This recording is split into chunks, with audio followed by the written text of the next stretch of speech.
째, 강대국의 현상유지 정책을 뒷받침하는 것이다.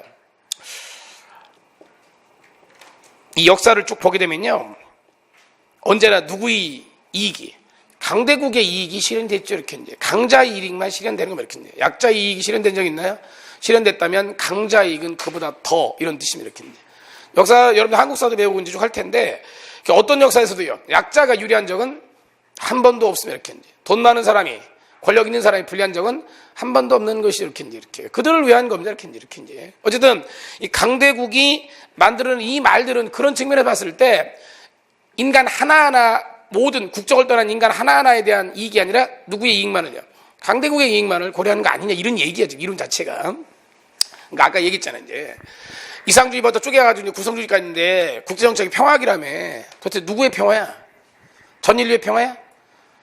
전 인류가 평화로워 본 적은 있긴 해? 생각을 한국사 쭉 봐봐. 이제 선사집부터 쭉 배울 거 아니야. 그때 고백신부터 고려 쭉 와가지고요, 전체 구성은 전체가 동일하게 평화로운 적이 있어? 한 번도 없어, 역사에. 그럼 도대체 국제정책의 평화기란 누구의 평화냐고요? 이해되시죠?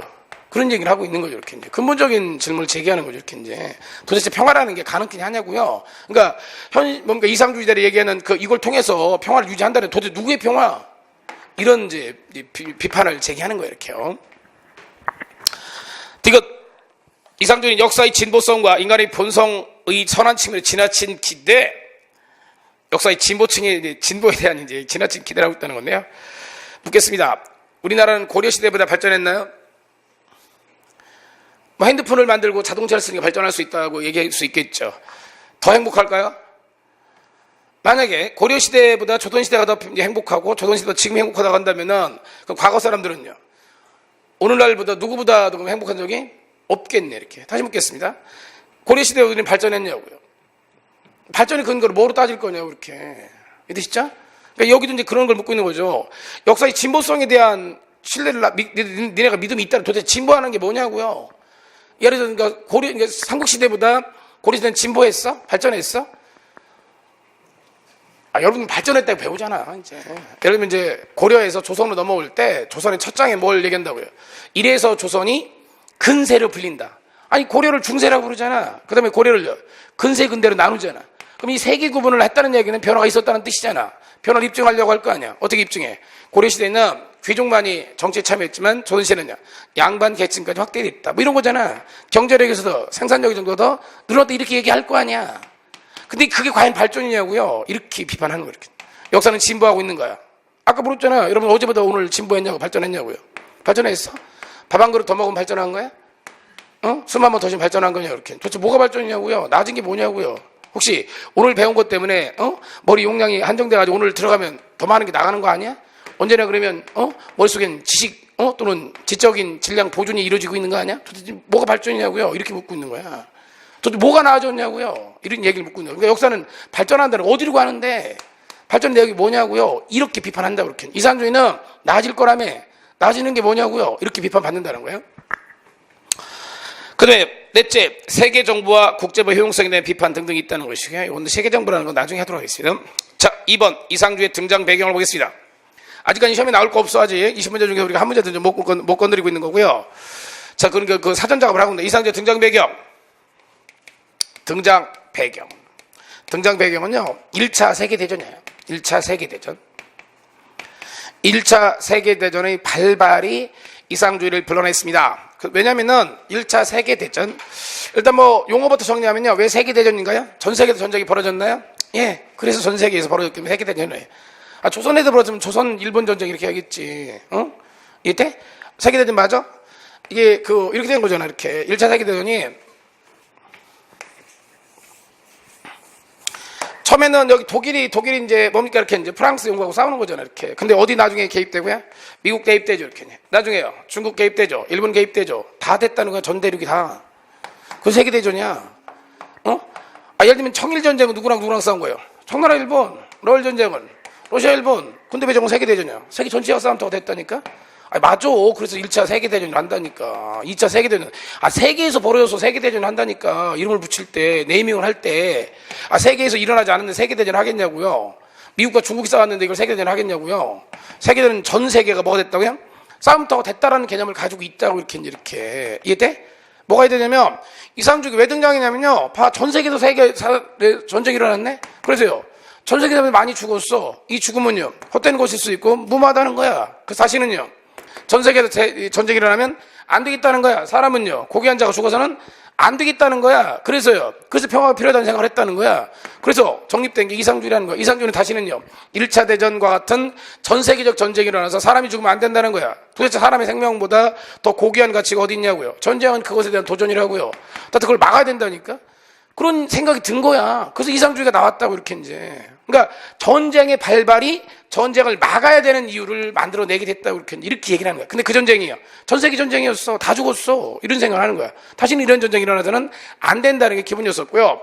그러면 1차 세계대전의 발발이 어떠한 이제 교훈을 준 거냐면 1차 대전 이전에 전쟁을 막기 위한 노력이 있었다는 거야. 그 노력이 바로 뭐였냐면 자, 이제 오래전 기억일지 모르겠는데 1차 대전은 삼국 동맹 측 때 삼국 협상국 측 간의 전쟁이었습니다. 여기 이제 독일, 오스트리아, 그 다음에요.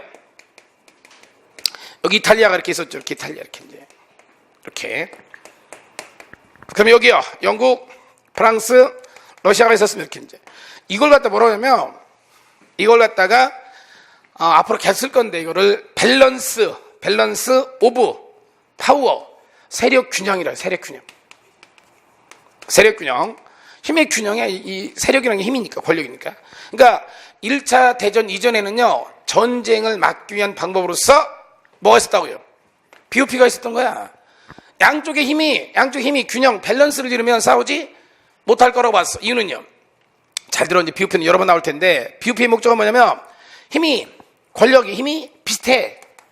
그러면요. 싸워서 이긴다는 보장이 없어. 그럼 선박을 날릴 수 없다는 거예요. 이런 개념에 기초해 있는 게 바로 뭐라고요? BOP에 다시 할게. 그러니까 덩치가 큰 애들끼리는 서로 싸우지 않을 거라는, 힘이 비슷비슷하면 싸우지 않을 거라는 거야. 이유는요. 내가 이긴다는 보장이 없어. 그럼 내가 당할 수도 있잖아. 그럼 못 싸운다는 거야. 그래서 이 1차 세계대전 이전에 전쟁을 일어나지 않도록 하는 방법 뭐였냐면 여기였다는 거야. 근데 전쟁이 났잖아. 그러면 BOP, 즉 힘이 비슷하면은 전쟁을 안 하게 될 거라는 그 가정이 틀렸잖아. 어긋났잖아. 그러니까 이 방법으로는 전쟁을 막을 수가 없다는 거야. 그럼 이 방법이 아닌 새로운 장치가 필요하다는 거야. 그래서 고안 단계 뭐라고? BOP가 아니라 아까 했던 컬렉티브 시큐리티 시스템. 요 얘기는 아까 그 얘기 이제 뭐 지웠는데 여기 이제 A, B, C, D가 있다고 그랬죠. A, B, C, D가 있는데 얘네들이 힘을 합치면 바깥에 있는 이렇게 J라는 나라가 얘를 공격했을 때 이 J라는 나라 한 나라의 힘보다 이들의 힘의 합이 훨씬 더 크다는 거죠. 다시 할게. 어디 가자면 1차 대전 이전에 전쟁을 막는 방법은 균형이었어. 힘이 비슷하면 뭐하다고요? 전쟁 안 일어날 거다. 근데 이 전쟁이 났잖아. 균형을 통해서는 전쟁을 막을 수 없다는 거잖아.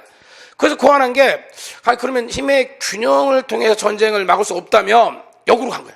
힘의 압도적인 차이를 구성하자는 거야. 그러면 침략자보다 침략을 받은 측의 힘이 압도적으로 더 많다고 치자고요. 그럼 얘는요. 얘를 때리는 순간 전체를 때리는 것으로 돼서 얘의 힘은 100인데 얘의 힘은 5라는 거야. 그럼 얘는 무조건 뭐 하게 돼 있어? 지게 돼 있잖아. 그럼 압도적인 힘의 우위에 눌려서 얘가 뭐 하지 못할 거라고 공격하지 못하게 될 거라는 생각으로 바뀐 거야. 이렇게 이제. 그러니까 집단 안전보장 제도는 압도적인 뭘 추구한다고요? 압도적 우위를 추구하는 거죠. 왜요? 왜냐면은 1차 대전의 발생 원인이 뭐라고요?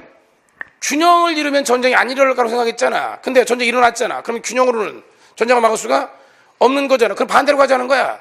압도적으로. 그러니까 압도적인 거는 공격을 당하는 측에 압도적인 힘의 우위가 있으면 그를 상대로는요. 공격하지 못하지 않겠는 이런 생각을 한 거야. 그래서 나온 게 바로 뭐라고요? 집단 안전보장 체제고 무슨 논리라고요? 이상주의가 나오게 됐다. 이런 얘기야 지금 이렇게. 됐고요. 이제 그게 일본 얘기가 길게 갔는데 1차 세계대전의 발발, BOP를 대체할 평화 유지 방법이 필요했다. 1차 대전 이전에는 그러니까 뭘 통해서 평화를 유지하려고 했다고 해? BOP. 뭘 통해서? 그러니까 P. 그러니까 뭐라고요? 파워를 B 뭐 한다고? 밸런스. 균형을 맞추는 거야 이렇게. 그러면 전쟁 안 일어날 거라고 생각했는데 전쟁 났어. 결국 BOP는요. 전쟁을 막을 수 없다는 것이 입증됐다 이런 생각을 한 거야. 그러면 BOP가 아니라면 도대체 뭘 가지고 전쟁을 막을 것이냐 이런 생각에서 이제 등장한 게 이상주의라는 얘기고요. 웰슨의 영구평화 4원칙, 웰슨 대통령이죠. 영구평화, 영원한 평화를 이루기 위한 4가지 원칙을 제시합니다. 한번 보겠습니다. 공평의 원칙, 주권 평등입니다. 모든 국가가 동등한 입장에 서야 된다는 거야. 공평의 원칙. 세력 균형 부인의 원칙, 비오피 꺼져 이런 얘기.